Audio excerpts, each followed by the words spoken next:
So it's basically branded under the IBM Smart Cloud branding. And we have, from a Rational perspective, we have offered Rational solutions, the collaborative lifecycle management and various other offerings as part of the IBM Smart Cloud. So we provide pre-tested images for people to use, for people who develop software on the IBM Smart Cloud. The way we have done that is you can buy regular licenses, but buy the infrastructure as a service from IBM on the Smart Cloud and be able to use it. So that was something which we had announced, about more than a year ago. But in this conference, what we are announcing is that there is a collaborative lifecycle management, the CLM offerings, the Jazz-based. We are going to have what we call, it's almost like a software as a service, or a platform as a service. So people will be able to buy it based on per user, by month type of thing. So that's actually a beta. We're announcing a beta on the IBM Smart Cloud.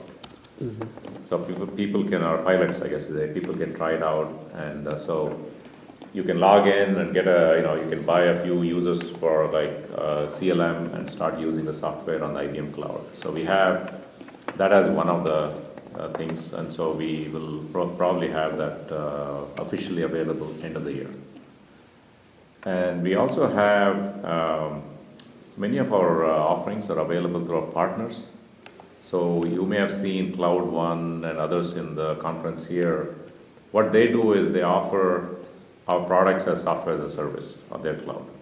So they take Rational, and if you want to use Rational Team Concert by month, by a few users. So we have several partners worldwide, Accenture, Tieto and others, who provide our development as well as testing solutions as part of their clouds.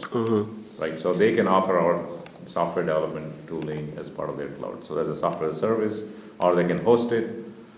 They can do all the upgrades, the management, installation, and getting it. So we have what we're doing with IBM Smart Cloud. We have partners, and the third part is what we call the DevOps solution. Right, so we have you hear a lot about DevOps. It's the collaboration between the development and operations. And that leverages cloud a lot because of the cloud, DevOps becomes more of a reality. Because we are talking about using virtualization and being able to use self-service for development teams to set up their, the staging environment to actually test configure their middleware and test their software before they actually deploy it. So the DevOps is another key aspect of the announcement. So we have a IBM Smart Cloud continuous delivery as beta announced. And that one is going to be hosted on the IBM Smart Cloud for people to try it out as beta. And we plan to ship it in the second half of the year. So that's the joint effort between Rational and Tivoli Brands. And you probably saw some of the demo yesterday in the keynote, and you heard that. And DevOps actually is much bigger than just in the cloud context, because it can be used with the pure systems or the pure applications, the expert integrated systems we heard this morning. Because even that, Jason McGee talked about how you can take the patterns, something changes, how do I go through and update in the pure systems. So it sort of works under the pure systems. If you're developing a mobile app, it's changing fast, right? Things are in like agile, people are doing agile development. So mobile means you need to update things quite quickly, and you need to update in different app stores. So you can use DevOps again for how do I manage that, the life cycle for a mobile. And it could be used, you can use the virtualized infrastructure, or it could be physical infrastructure. So DevOps is not limited to using cloud, but it makes it easier if you have cloud. So those were really the announcements what we made, and the summary of the cloud perspective. Do you think that the companies will be starting a new generation of applications because they have different needs in terms of financing, because they just could pay per user, per time, so the flexibility is different than it used to be before, so they can probably take more risk to develop some new new prototypes or something like that. Yes. Because the flexibility of this model allows that. Yeah. So definitely, I think so. That's why we started off using, providing our images as part of the Smart Cloud, where you buy the licenses the way you normally do, and you can use it on the cloud, because the cloud is, you can buy it as pay as you go, or the infrastructure part of it. But now we are adding the software as a service component, whether through partners or our own offering. What that does is, instead of, usually in Rational, you can buy the software, you own the software, and you pay maintenance, right? Or you can buy it by year, 1 year at a time, or you have token licenses. So token licenses, are you familiar with the tokens? So people can buy a set of tokens instead of buying licenses for a product, and use any of those products as long as, each product uses a certain amount of tokens. So there is a flexibility that way, and people are using Cloud One with token licenses. But now we're going beyond to offer per user by month. You can buy as a software as a service. So it's very, very, very flexible. And we plan to offer, even the tokens that way on the cloud, right? Because that's the most flexible way of doing it. Because in software development, the problem is you have a life cycle. And if you buy, let's say, a few licenses of requirements management, a few licenses of test management, some change and configuration management. But if you have a life cycle, in the beginning you're doing more requirements management, you need more licenses of that. And then when you're doing build and test, and it changes the number of licenses you need. So how do you know in software as a service you need to buy so many users licenses up ahead, and it's not flexible. So with tokens, you just buy, let's say, 100 tokens, and it doesn't matter, maybe you're using all of it for testing, or all of it for requirements. So it depends on the life cycle, and it's very flexible. So it's the same as a cloud-based thing for infrastructure. We are making that available on application lifecycle management. In regards to the cost of these services, do you think that it will be available to many companies, to a lot more companies, because the costs will be reduced? Yes. Now, in fact, that's one of the things what we're doing is, in fact, the Cloud One, for example, is setting up a partner in Brazil right now, and they're going to offer this. Their prices are fairly low prices. We've got another company which is offering Cloud Share. They're offering at $50 per user. Which is this partner in Brazil? So Cloud One is based in the US. They're setting up a partner in Brazil. I don't have the partner name in that. They've not announced that yet, but we're going to offer that through them. But with IBM, when we offer the software service in IBM, that will be available for most of the countries worldwide. And so going back to your question, so what we're doing there is it's definitely, large companies can buy our software and they get certain discounts or whatever. But here, what we're doing is making it simpler for customers like smaller startups, small companies, and others who could instantly get on. They can try out our software first of all. So that's another thing we announced is Pure Systems as a trial software. If you go to DeveloperWorks, they can actually try all our software for free for several months, and then if they like what they're doing or whatever, then they can purchase the software service. So the pricing will be per user, and instead of buying it for a long time, you can just buy it for the period they want. So definitely the advantage is it's going to be, and I think we'll also make some specific offerings which are like agile development only. Right on the cloud, we have today if you buy one of our products, you can use it for different type of development. You can customize it, you can do all that. And not many customers need it, right? They may say, if I'm going to use software as a service, just tell me how to do agile development. It comes pre-configured with certain templates, certain capabilities. So we can actually charge less for it because we know they're not using all the capabilities. So that's the reason why we'll be able to charge lower, and I think a lot more customers will benefit from that. From the point of view of the business partners, what kind of business partner are you looking for this kind of solutions, and or probably what kind of value they can add to this infrastructure to be more appealing to the end users? Yeah, no, I think that's a great question. So we have right now we have just based on our partners we have. So Cloud One, for example, what they do is they provide 3 or 4 different type of services. One is, if somebody has bought our licenses already in a traditional model and they want them to host it, so they can host it on their cloud because it's infrastructure, the customer doesn't want to pay for the infrastructure, so they can go to Cloud One. They understand Rational tools, They can provision it, they can manage it, do the upgrades, updates, patches, everything else. That's one service. The second one is they can provide software as a service, because I think we have certain offerings, but they can take even our products like ClearCase, ClearQuest, Focal Point, and others which we don't offer on our cloud right now. They're offering that. So, and then the other thing we look for partners is more of an industry or a country-specific knowledge, right? You have the language, the localization of the training, and providing best practices based on the local regulations, for example, right? In Latin America, each country may have a different thing. So when we do it from here, we have a generic offering. Instead, if I'm doing a compliance, there may be some regulations specific to each country. So we're looking at partners who understand the customers, they have relationships, they understand the specific domain in locally, and provide that as part of it. So they can provide their own data center, or the other thing what we're doing is in the smart cloud, we have partners who are using IBM's cloud and then offering value-added services on top of it, right? You can, because some of it in the cloud, what happens is, who is maintaining it, who is updating it, who is managing all those things. It becomes expensive, especially if they are sitting in US and trying to do that for every country. So we may have a partner in Brazil who will know the local, they have the knowledge of the country and the people there. But they can use the IBM cloud, because some customers will say, I don't want to go with a small partner for a cloud, right?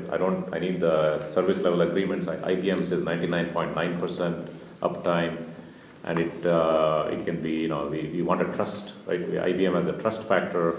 I think the second most trusted brand after Coca-Cola and IBM in the worldwide. So people like partners are saying, I want to use IBM's cloud and then provide services. So I think we have different varying levels. So we are very open, in terms of working with partners.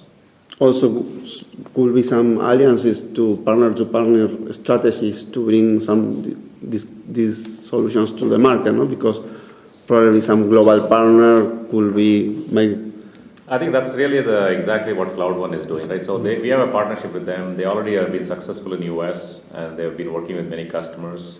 Like I'm going to be doing a panel later on today, which will have McDonald's as a customer, or there is Panasonic. But what we are finding is, instead of setting up a partner again in Brazil who has no experience with Rational and the cloud, so the Cloud One is going to leverage their expertise and work with the partner there, and we'll help them work with the partner. So that way, like you said, they can team up, share the expertise, and be much more successful, rather than trying to set up too many partners who are competing with each other and they don't have the infrastructure or the skills. So one of the concerns perhaps that some of the smaller corporate clients you may have is about security, especially in the cloud. How do you convince your clients that the cloud is secure enough for them to join? Maybe you were talking about credibility or transparency and the value of the IBM brand. Do you think that it has something to do with that? I think it's the IBM brand is one aspect, but I think we are providing different choices there. So if customers want to use the public cloud, which is the biggest concern with many customers, if I'm using public, means it's shared infrastructure, right? So I've got multiple people are all using it. So what happens to my data? Can it get exposed? How secure it is? But we are also providing, in that context, our data centers are much more secure than most people's IT, right? When people take IT for granted, but in their own companies, they may not have that sort of security. One of the examples you'll hear, one of the Panasonic will tell us is, they actually are very concerned about the security when they first went to cloud. But what they found is, with cloud, they actually are they've got a lot of suppliers they have to work with, many suppliers. But in order to give access to one supplier, they had to give access to the entire Panasonic network and their cloud data center. In this case, what they have been able to do with cloud is they can provision a particular cloud instance with the cloud. They can just say, Panasonic, this supplier is going to have access to this, these requirements, this source code or whatever. Nobody else has access to it. So they find cloud is actually giving them more security than just not having cloud and having access to their own network, right? Panasonic operates in many different countries. You don't want their technology to get into somebody else's suppliers. because the same supplier may be supplying to somebody else.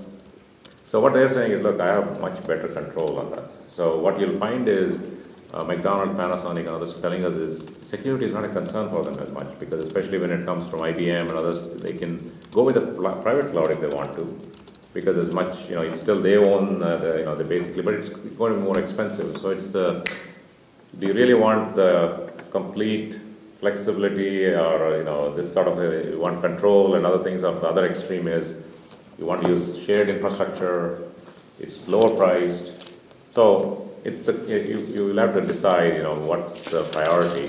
But I do think that we have technologies in IBM research on the security, which is we're implementing in many of these things, which will allow people to have a really high-grained security in the cloud environment. Especially perhaps for the financial sector, that they special degrees of security and certainty when it comes to their clients and their data. Yes. Right? No, I think in fact many of our customers, financials or American Express, all the world's top 10 banks are IBM customers, and they're all using our data centers in many cases. So we are mainframes, right? The mainframes pretty much run all transactions globally, pretty much in all banks.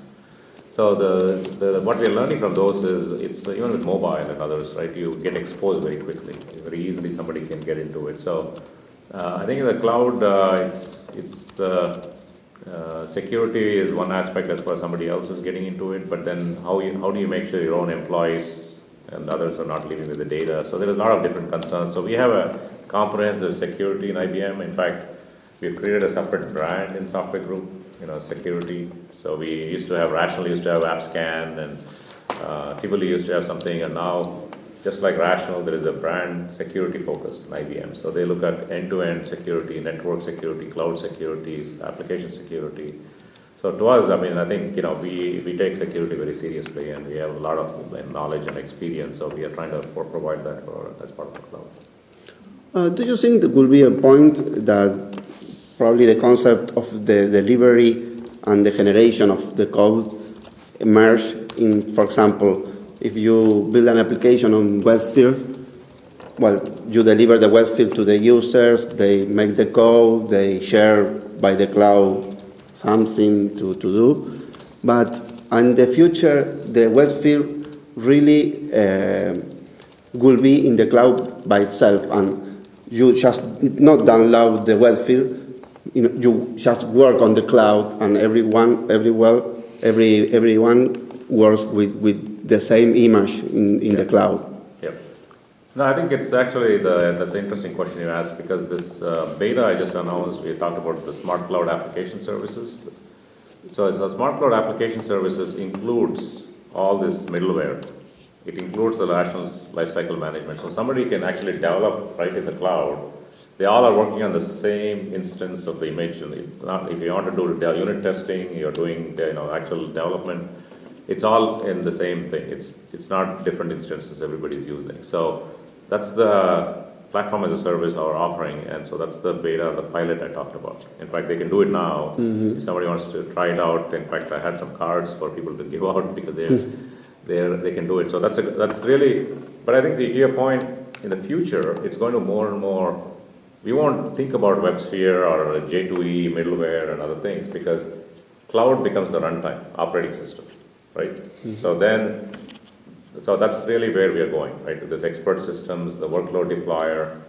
You don't have to have like a J2E middleware and an app server sitting in there, but you're using cloud as the runtime, and you can use somebody else's services for various things, and you're kind of an SOA, right? SOA becomes reality here, because you're basically composing different services based on cloud as an operating system in your data center. Our web, internet becomes your operating system, versus right now we are running on Windows, Linux, and everything else. And that's what we put an image there in the cloud, and it's still running on Windows and Linux. What we are saying is we won't have those operating systems anymore. The cloud becomes the operating system. So in that case, I think that's really where we are looking at supporting this pattern-based programming and others, because we are more and more going towards that sort of and cloud is the runtime, and that's what we think it's going towards. Oh, interesting.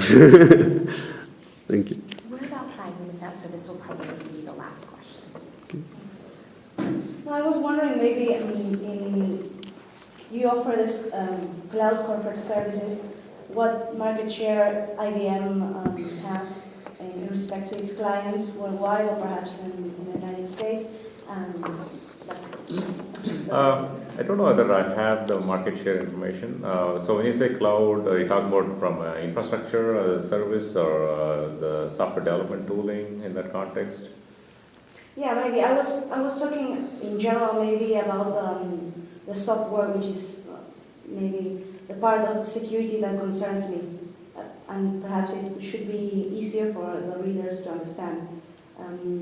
But don't worry, it was in fact a general question because I wanted to see the penetration that IBM has on its big names actually. On the big Okay. names. Well, I think we can, I don't have it personally with me, but maybe we can try to get that Yeah. data for you because I don't want to quote some numbers which I am not sure about. Okay. Because I think one point I would make is that, for us, I think in IBM, the cloud is not something new. I mean, if you think